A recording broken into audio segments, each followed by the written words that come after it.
नमस्कार, प्रणाम, सत श्री अकाल, आदाब। आप रहें आबाद, खुश रहें, स्वस्थ रहें, मस्त रहें और आनंदित रहें। आज हमने एक क्लिप तैयार किया है आप सबके लिए, उसको ध्यान से देखेंगे और ध्यान से सुनेंगे कि जब बच्चा पैदा होता है तो कई बार माताएं छोटी छोटी मिस्टेक कर देती है, उससे आगे जा कर के बच्चा जो है वो अपाहिज का रूप धारण कर लेता है। तो ऐसा ही एक बच्चा हमारे पास आया है, उसका अभी इलाज चल रहा है। उसकी आयु 9 वर्ष है और वो बच्चा, उसकी टांगे सीधी नहीं है और वो चल नहीं सकता है, सिर्फ बैठ सकता है, टांगे उसकी सीधी नहीं होती है।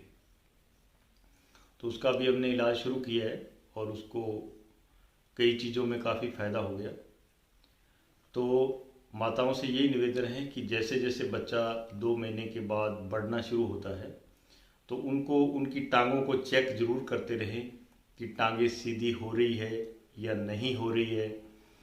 और 4-5 महीने के बाद उसको सीधा खड़ा करने की कोशिश करें कि टांगों पे वज़न आ रहा है या नहीं।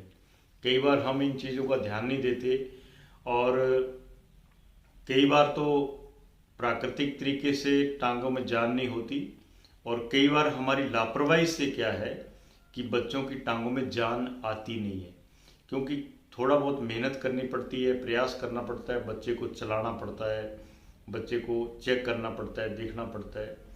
और माताओं से ये भी निवेदन है कि जैसे ही बच्चा 2 महीने का हो जाता है जैसे डाबर के लाल तेल है या सरसों का तेल है या तिल का तेल है, तो इन तेलों से रीढ़ की हड्डी के ऊपर हल्का हल्का बूंद डाल करके उसको ऐसे ऐसे 5-7 बूंदे डाल के हल्की हल्की रबिंग जो है, मसाज नहीं करनी, रबिंग करें ताकि रीढ़ की हड्डी मजबूत हो जाए। जितनी रीढ़ की हड्डी मजबूत होगी, क्योंकि हमारे न्यूरो सिस्टम से ही जो है, जो सूचनाएं है, जो संवेदनाएं है, वो हमारे नीचे तक रीढ़ की हड्डी तक पहुंचती है और उसके बाद टांगों तक पहुंचती है।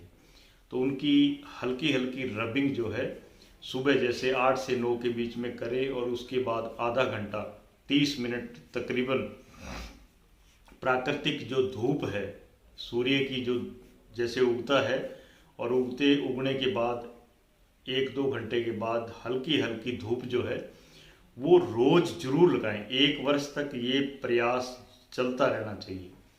और जो ये रबिंग है वो सप्ताह में 2 से लेके 3 बार आपको जरूर करनी है, तो ये कोशिश करेंगे। और टांगों को खास करके ये ध्यान देने वाली बात है कि टांगों को जरूर चेक करते रहेंगे कि टांगे सीधी हो रही है या नहीं, क्योंकि हमारे घुटनों के अंदर जो लिगामेंट हैं, कई बार क्या होता है कि हम बच्चा प्राकृतिक तौर पे जब लेटा होता है तो वो टांगों को अंदर की ओर इकट्ठा करके रखता है और हम ध्यान नहीं देते और धीरे धीरे उसको वही आदत बन जाती है। और जब हम सीधी करते हैं तो कई बार टांगों के नीचे की जो कई नसें हैं वो सिकुड़ जाती है, जाम हो जाती है, उससे वो बाद में खुलती नहीं है और आगे जा करके वो बच्चा जो है अपाहिज हो जाता है। ऐसा ही एक बच्चा है, हमने इसका इलाज किया है।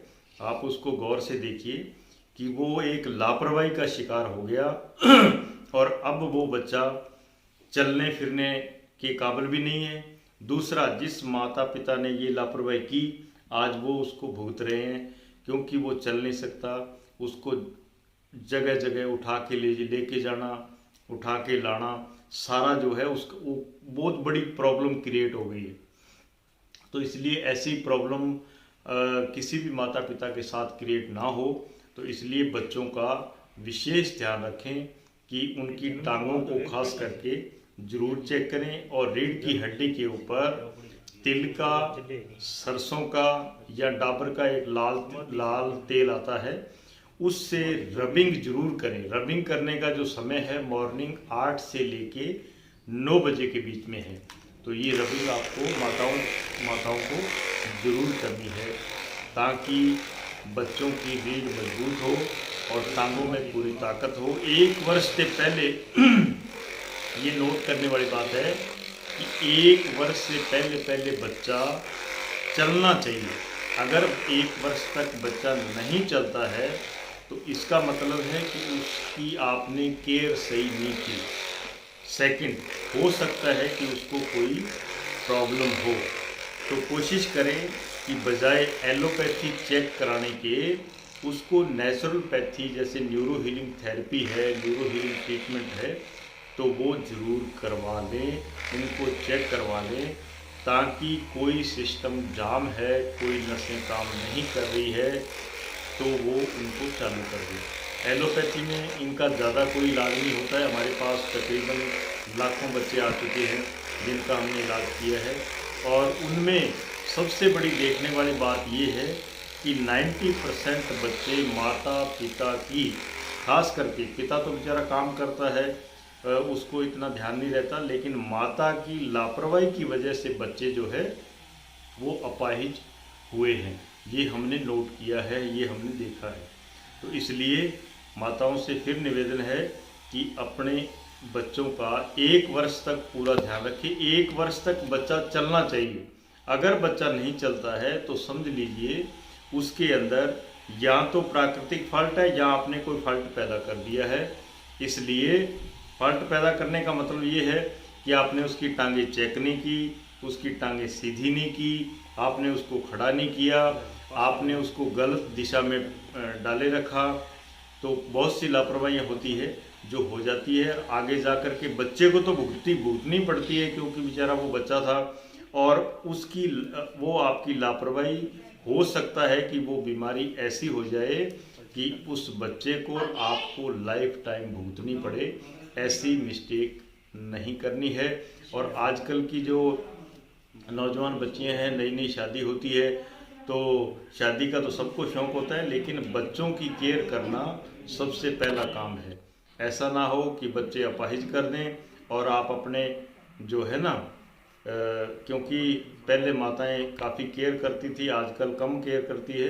तो इसलिए बच्चा पैदा करना है तो उसको माँ जैसी ममता जरूर देनी है और उसे पूरा केयर करना है और उसकी पूरी देखभाल करनी है।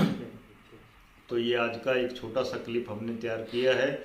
आप देखिए कि ये बच्चा किस प्रकार एक लापरवाही का शिकार हो गया और आज माता और पिता दोनों कितना दुख झेल रहे हैं।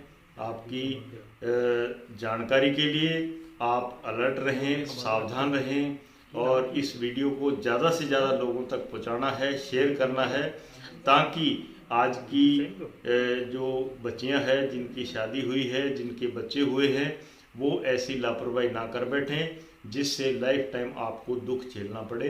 तो ये वीडियो ज़्यादा से ज़्यादा शेयर करेंगे, सब तक पहुंचाएंगे। इस वीडियो को गौर से देखिए। ये बच्चा, अभी तो हमने इलाज शुरू किया है, परमात्मा करेगा, हम इलाज दे रहे हैं। परमात्मा से भी यही प्रार्थना करते हैं कि ये बच्चा बेचारा चले और माता पिता भी सुखी हो और ये बच्चा भी ठीक हो और अपना अच्छा जीवन बसर करे। ये आप सबसे निवेदन है। नमस्कार, प्रणाम, सत श्री अकाल, आदाब।